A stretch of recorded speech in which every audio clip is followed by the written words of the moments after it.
देखिए, पिछली बार भी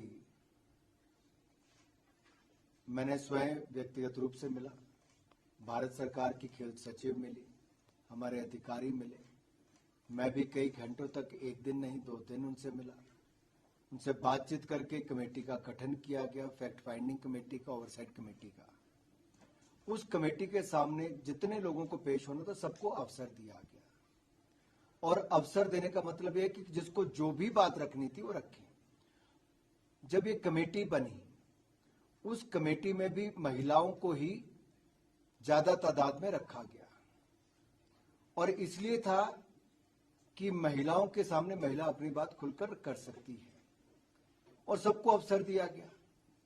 अब उस ओवरसाइट कमेटी ने जो अपनी रिकमेंडेशंस दी, वो पूरी रिकमेंडेशंस में जो एक पार्ट है उसमें यह भी था कि निष्पक्ष चुनाव हो, जो इनकी मांग भी थी खिलाड़ियों की।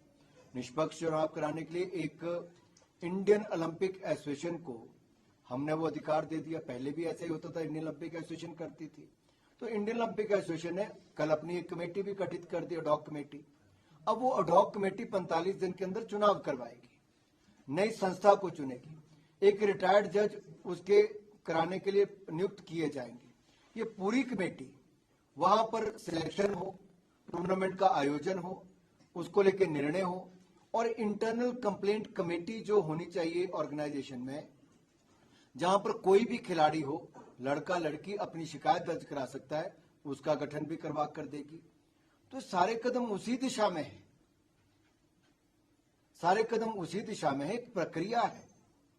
और प्रक्रिया जब कमेटी की रिपोर्ट आई, उसके बाद जो जो कदम उठाने उस दिशा में कदम उठा रहे हैं। और जहां तक एफआईआर की बात है, ये धरने पर बैठने से पहले भी, या उस समय जब आंदोलन किया उस समय भी, उससे पहले भी, आप किसी भी पुलिस स्टेशन पे जाके अपनी कंप्लेंट दर्ज करवा सकते थे, उस पर कहीं रोक नहीं थी। सर, हिमाचल की जो असेंबली